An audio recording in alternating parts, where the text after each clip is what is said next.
OK, let's try some anti-gravity work.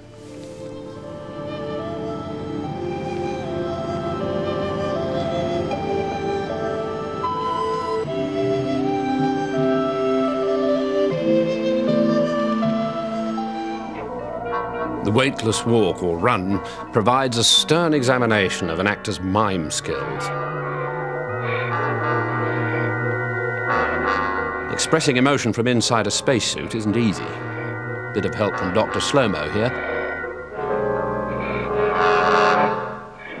But perhaps the stiffest physical challenge for any space performer is weightlessness inside the ship. It really is the sci-fi Everest. Here we see lovely David Calder tackling zero gravity and light-hearted banter at the same time. I'm not very hungry, actually, at the moment. Falling's easier with something in your stomach. A sword, preferably. Do you know, I feel worse now than when I first got here. This could be your age. Nausea's not a recognized symptom of midlife crisis. Other people's might make you sick, but not your own. That's not what I meant. I know, I'm late flowering for a spaceman. Do you know, I really have a natural aptitude for this, don't I? Keep that up for 26 episodes, if you like, Cookie. Now, from what we've seen so far, the appeal of TV science fiction is not camp exactly, more cultish, I suppose, an acquired taste at any rate. But I really do want to stamp very hard indeed on the notion that sci-fi is only watched by badly dressed men with poor social skills who jiggle their legs under tables, as I discovered when I was invited to the last Far-Gone Quest convention. There's a much broader audience for intelligent science fiction these days, although most of them do eat rather messily. But science is emphatically back in fashion, and it absolutely punches its weight with the arts. I'd go further and say that recent advances in stem cell research may in time come to be seen as more significant than the advent of theatre in the round. And of course, writers leap at the chance the genre offers to comment on contemporary issues and also to address serious philosophical questions. However, a good producer will know how to nip that kind of thing in the bud and spend the budget on aliens instead.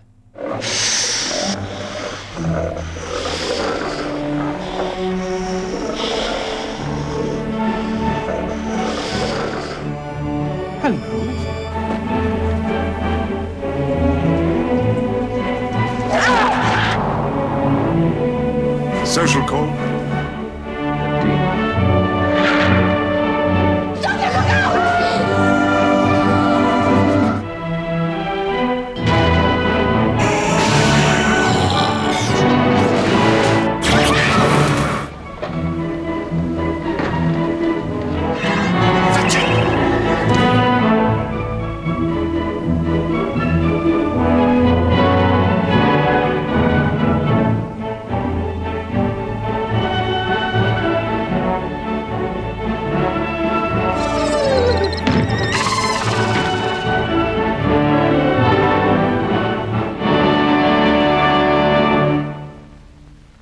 You can see the money there, all right. A few above-the-line costs in that little lot. Not that television executives worry over much about that, because if they do overspend, they can always claw a bit back on the budget by lending their family homes for the filming. Aliens, then, come in all shapes and sizes. The characteristics conceived sometimes by the writer, but more often by the producer. Lizardy, locusty, how many eyes, special superpowers, and so on. Easy enough to scribble down in a meeting, but a lot harder to be the one inside the skin for 8 hours a day. And as science fiction shows have got bigger, they have acquired many more, comfortable dressing rooms for actors? No. They've acquired armies of assistant producers and script editors. I mean, they sprout like an alien fungus. And of course, each and every one of them has their own ideas and preferences as to what an alien should look like. Naturally, it's created design problems. We are the Slitheen.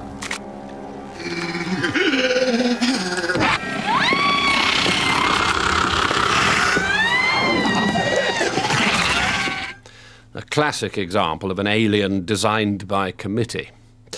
Not all aliens have lines to say by any means, but for those who do, there's the interesting challenge of what accent to use.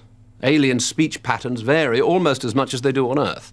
And a few years ago, I helped put together a series of BBC outer space accent cassettes, Thargon in a Week, Conversational Crows, and so on, which a lot of people have been very sweet and said they found useful.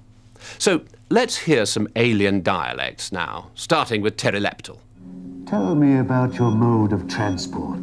There's also an estuary pteroleptal accent, but this is the standard RP. And where is this TARDIS now? That is... Nabil Shaban relishing those Verossian cadences with discreet assistance from the sound technicians. Yes?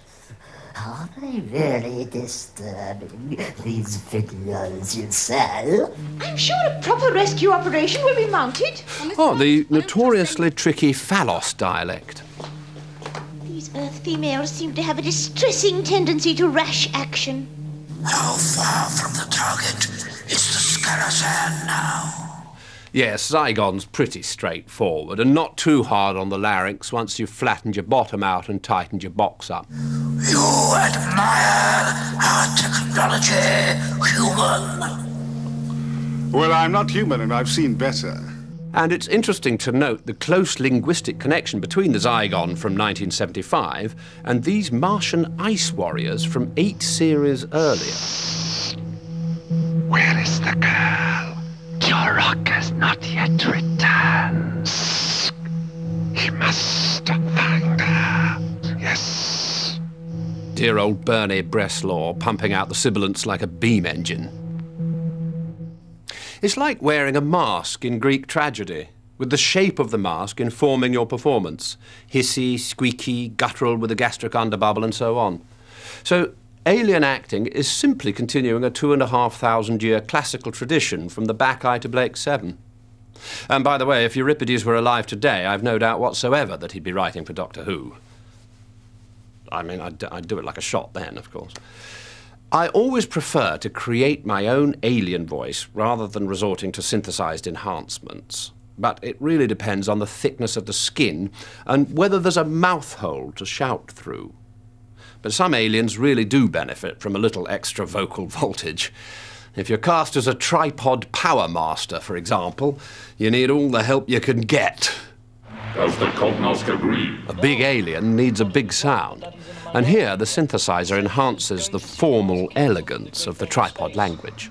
He has taken you deep into his confidence, boy. As you have too, Master. And yet, you have deceived me. Not way, Master. Where did you obtain this paper, boy? From the garden, Master. You stole it? No, See how quick the lie springs to your lip. Shades of my Gonath there. Very similar to the scene in Thargon Dawn, where I confront the boy whose name I still can't remember, the good-looking one, the obligatory piece of beefcake, and I say, You have proved an apt pupil, Christon. Now must you prove your valor. I'm sure it'd be very right on and egalitarian if aliens all went round talking in a South London street argot and saying, "Is I bothered?" every 5 seconds, but it wouldn't be very realistic, would it? Now, as I say, with some monsters, the accent is not an issue. It's purely a physical process with perhaps a bit of grunting or hissing. And by the way, when it comes to the argument over what constitutes a speaking part, Miriam can turn into a bit of a Martian ice warrior herself. She's a very, very tough cookie indeed, which is of course absolutely ideal for me because I'll say yes to anything. Craig, absolutely hopeless. I mean, you should see the diary. It's ridiculous. I'm doing an Atrocitus at the Cottesloe. There's another Thargon convention, of course, in March. I'm trying to do up the new flat. There's this, and the novel. I mean, actor trying to stay ever so slightly sane here. Anyway, to return to the subject of alien noises, of which there were not a few, I must say, coming from Miriam's office when she saw the budget for this. Film clips, £80,000, Craig 2 bob and a toffee apple. Anyway, onwards and upwards. I mean, she got them up in the end, but, you know. So, alien noises can be done on the spot by the actor inside the skin, or they can be specially created by that most august of all TV institutions, the BBC Radiophonic Workshop. I think it's fair to say that the bearded geniuses of the Maida Vale studio basement have been responsible for some of the most exciting and original noises in broadcasting history. Let's